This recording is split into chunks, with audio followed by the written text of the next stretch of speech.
Selamat siang, perkenalkan kami dari kelompok 1. Rekan saya Melvina Hermanto, saya Audrey, Nama saya Vina Wandari dan saya Marian Intan Pramudina. kelompok kami akan menjelaskan mengenai hasil pekerjaan kami dari materi. Yang pertama adalah rangkuman teori. Pertanyaan pertama mengenai pengertian kas di bank. Menurut standar akuntansi keuangan atau yang biasa disebut SAK, kas di bank adalah saldo rekening giro perusahaan yang dapat digunakan secara bebas untuk membiayai kegiatan umum perusahaan. Secara sederhana, kas di bank merujuk pada sejumlah uang tunai perusahaan yang disimpan di rekening bank dan dapat ditarik atau digunakan untuk pembayaran transaksi bisnis kapan saja tanpa mengurangi nilainya. Pertanyaan kedua yaitu fungsi rekonsiliasi bank. Fungsi utama rekonsiliasi bank adalah untuk mencocokkan dan menjelaskan perbedaan antara saldo kas perusahaan menurut catatan perusahaan atau buku besar dengan saldo kas menurut catatan bank atau rekening koran. Fungsi penting lainnya dari rekonsiliasi bank yaitu mendeteksi kesalahan pencatatan, mencegah dan mendeteksi kecurangan, dan memastikan ketelitian pencatatan kas. Pertanyaan ketiga yaitu penyebab selisih antara catatan bank dan catatan perusahaan. Berikut adalah beberapa penyebab umumnya. Yang pertama, cek beredar. Cek yang telah dikeluarkan perusahaan tetapi belum dicairkan atau belum diterima oleh bank. Selanjutnya ada setoran dalam perjalanan, yaitu setoran yang telah dicatat oleh perusahaan tetapi belum diterima atau belum diproses oleh bank. Yang ketiga ada biaya bank dan bunga. Bank mungkin mengenakan biaya administrasi atau memberikan bunga yang belum dicatat. Selanjutnya saya akan menjelaskan hasil pekerjaan dari studi kasus atau pencatatan kas pada bank. Yang pertama saya kerjakan ialah pada bagian jurnal penyesuaian. Pada soal pertama, jurnal penyesuaian, kita harus memasukkan biaya administrasi bank yang tertera pada soal. Akun yang digunakan ialah biaya administrasi bank pada kas dengan nominal sebesar 50.000 pada debit dan kredit. Kemudian yang kedua pada jurnal penyesuaian ialah kita memasukkan catatan atas cek pelanggan yang ditolak, yaitu akunnya piutang usaha pada debit dan kas pada kredit dengan nominal sebesar 300.000 pada bagian debit dan kredit. Kemudian yang ketiga pada jurnal penyesuaian yaitu kita mencatat atas pendapatan bunga. Akun yang dicatat yaitu kas pada pendapatan bunga dengan nominal sebesar 100.000 pada bagian debit dan kredit. Kemudian setelah ditotal, jurnal penyesuaian yang kelompok kami dapatkan ialah sebesar 450.000. Yang kedua ialah rekonsiliasi pada bank. Rekonsiliasi bank pada PT Rukun Jaya tertanggal 31 Maret 2025 ialah saldo awal pada perusahaannya kita masukkan dulu, yaitu sebesar 12 juta. Kemudian pada bank kita juga terdapat pada soal yaitu sebesar 13.250.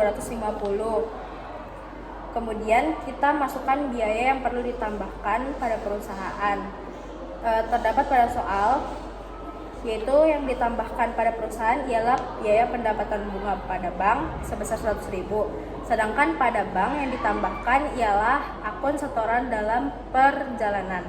Kemudian ditotalkan, baru kita masukkan lagi akun-akun apa saja yang akan dikurangi. Pada perusahaan, akun yang dikurangi yaitu ada biaya admin bank serta cek yang ditolak. Kemudian biaya yang dikurangi pada bank yaitu ada cek beredar nomor 205. Kemudian setelah semuanya ditotal, didapat perbedaan saldo akhir sebesar 1 juta. Kemudian yang ketiga ialah menjelaskan perbedaan pada rekening koran dan buku kas perusahaan. Perbedaan rekening koran apabila berdasarkan sumber data, yaitu rekening koran dikeluarkan oleh bank, sedangkan buku kas perusahaan dibuat secara mandiri oleh pihak perusahaan. Kemudian pada aspek kedua yaitu aspek tujuan, pada rekening koran tujuannya ialah memberikan informasi resmi pada bank tentang transaksi keuangannya. Sedangkan pada buku kas perusahaan tujuannya ialah mengelola dan memantau arus kas perusahaan. Yang terdapat pada aspek ketiga yaitu aspek pencatatan. Rekening koran, pencatatannya hanya mencatat transaksi yang terjadi melalui bank seperti transaksi transfer, setoran, penarikan, dan lain sebagainya. Sedangkan pada buku kas perusahaan, pencatatannya ialah transaksi kas seluruhnya, termasuk tunai dari bank. Yang aspek keempat ialah frekuensi penerbitan. Frekuensi penerbitan rekening koran ialah bulanan atau sesuai permintaan. Sedangkan pada buku kas perusahaan, frekuensi penerbitan dilakukan harian atau tergantung pada kebutuhan perusahaan itu sendiri. Yang terakhir ialah aspek kelima yaitu fungsi utamanya. Fungsi utama rekening koran ialah untuk membentuk rekonsiliasi bank, sedangkan pada buku kas perusahaan fungsinya adalah sebagai alat kontrol internal keuangan perusahaan. Selanjutnya dilanjut teman saya. Selanjutnya yaitu nomor 3, analisis dan refleksi. Pertanyaan yang pertama yaitu, mengapa penting dilakukan rekonsiliasi bank secara berkala? Rekonsiliasi bank secara berkala sangat penting untuk memastikan akurasi catatan keuangan perusahaan dan mencegah potensi masalah keuangan seperti kesalahan pencatatan, penipuan, dan kerugian dana. Pertanyaan kedua yaitu, apa risiko yang terjadi jika perusahaan tidak mencocokkan catatan bank dan buku kas?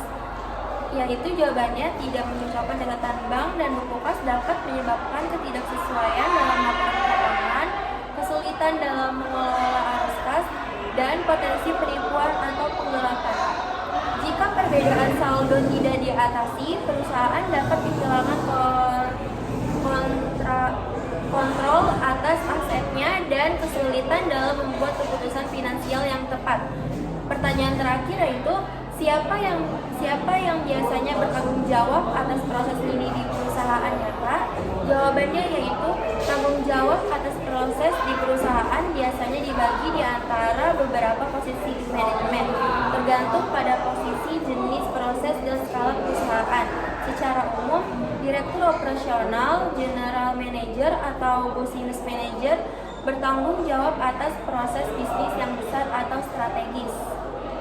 Selanjutnya ada kesimpulan. Kesimpulan dari ketiga materi tersebut adalah proses rekonsiliasi bank telah dilakukan dengan tujuan untuk mencocokkan saldo kas menurut catatan perusahaan dengan saldo kas menurut rekening koran bank. Langkah-langkah yang telah dilakukan meliputi melakukan penyusunan jurnal penyesuaian, menyusun laporan rekonsiliasi bank, dan melihat apakah terjadi perbedaan antara saldo kas perusahaan dan bank. Catatannya, apabila saldo akhir yang didapatkan masih tidak sesuai satu sama lain, maka harus dilakukan pengecekan ulang hingga nominal pada kedua catatan sesuai, atau biasa yang disebut proses rekonsiliasi. Sekian presentasi dari kelompok kami, kurang lebihnya kami mohon maaf dan terima kasih. Terima kasih.